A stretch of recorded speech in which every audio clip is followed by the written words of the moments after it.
అయితే ఉదయం 8 గంటలకే ఈ ప్రక్రియ ప్రారంభమైనప్పటికీ అయితే ఈ ఓట్లని తీసుకొచ్చేసి అంటే ఏ ఓట్లు ఎవరివి అనేది తెలియకుండా 6 అంటే ఈ 3 జిల్లాలకు సంబంధించినటువంటి 3 డబ్బాలు తీసుకొచ్చి అట్లా ఒక దగ్గర పోస్తారు. పోసిన తర్వాత వాటన్నిటిని 25 ఓట్ల బండిల్గా కట్టి పెడతారు.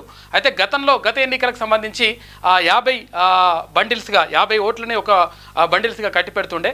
కాకపోతే ఇప్పుడు 25 ఓట్లని ఒక్కొక్క బండిల్గా కట్టి పెడుతుండ్రు. అయితే దీనికి సంబంధించి 4 కౌంటింగ్ హాళ్ళు ఏర్పాటు చేసిండ్రు. ఒక్కొక్క హాల్లో 24 టేబుల్ ఏర్పాటు చేశారు. మొత్తం మీద ఈసారి 96 టేబుల్ ఏర్పాటు చేసిండ్రు. అయితే ఈ కౌంటింగ్ ప్రక్రియను తొందరగా చేసేందుకు మొత్తం కూడా ఏర్పాట్లు చేశారు అక్కడ ఎన్నికల రిటర్నింగ్ అధికారి నల్గొండ జిల్లా కలెక్టర్ హరిచందన. అయితే దీనికి సంబంధించి నిజంగా ఎవరు గెలుస్తారు? తీన్మాన్ మల్లన్న అంటే కాంగ్రెస్ పార్టీ తరఫున, తర్వాత ఇక్కడ భారతీయ జనతా పార్టీ తరఫున గుజ్జుల ప్రేమేందర్ రెడ్డి, అటు భారత తరఫున అంటే బీఆర్ఎస్ తరఫున అక్కడ రాకేష్ రెడ్డి బరిలో ఉన్నారు. అయితే వీళ్ళలో అంటే వీరే కాకుండా మొత్తం మీద 52 మంది అభ్యర్థులు ఈ ఉప ఎన్నికల్లో పాల్గొన్నారు. అయితే ఇందులో ఉప ఎన్నికల్లో పోటీలో పాల్గొన్నారు. అయితే వీళ్ళలో ఎవరు గెలుస్తారు ఎవరు గెలవరు అనే దానిపైన ప్రధానంగా ఇప్పుడు రాష్ట్ర వ్యాప్తంగా చర్చనీయాంశంగా మారింది.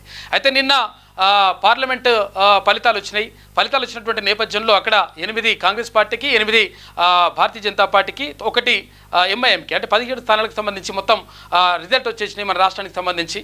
అయితే ఇప్పుడు ఇక్కడ ఈ 8 ఏవైతే కాంగ్రెస్ గెలిచినటువంటి 8 స్థానాల్లో 5 ఎంపీ స్థానాలు ఎక్కడున్నాయి అంటే ఉమ్మడి ఖమ్మం, ఉమ్మడి వరంగల్, ఉమ్మడి నల్గొండ జిల్లాలకు సంబంధించి ఈ 3 జిల్లాల్లో కూడా కాంగ్రెస్ పార్టీ విజయాన్ని తన ఖాతాలో వేసుకుంది. అయితే ఈ 5 అభ్యర్థులు కూడా అక్కడ ఎంపీ అభ్యర్థులు క్లియర్గా గెలిచేసిండ్రు. ఇక్కడ నల్గొండ నుంచి అక్కడ నల్గొండ స్థానం కానీ, తర్వాత భువనగిరి కానీ, ఇటు మహబూబాబాద్ కానీ, ఖమ్మం కానీ, తర్వాత ఇక్కడ వరంగల్ కానీ, ఈ 5 స్థానాల్లో కూడా కాంగ్రెస్ పార్టీ విజయం సాధించింది. అయితే కాంగ్రెస్ పార్టీ తరఫున బరిలోకి దిగినటువంటి తీన్మాన్ మల్లన్నకు సంబంధించి మరి గెలుస్తాడనేటువంటి అంచనాలు మాత్రం అందరిలో ఉన్నాయి. పట్టభద్రులు ఎవరికి పట్టం కడతారనే దానిపైన ఇప్పుడు ప్రధానంగా చర్చనీయాంశంగా మారింది. అయితే ఇక్కడ కౌంటింగ్ కేంద్రంలో అంటే క్లియర్గా 4 అంచెల భారీ బందోబస్తును ఏర్పాటు చేసిండ్రు కౌంటింగ్ కేంద్రం వద్ద.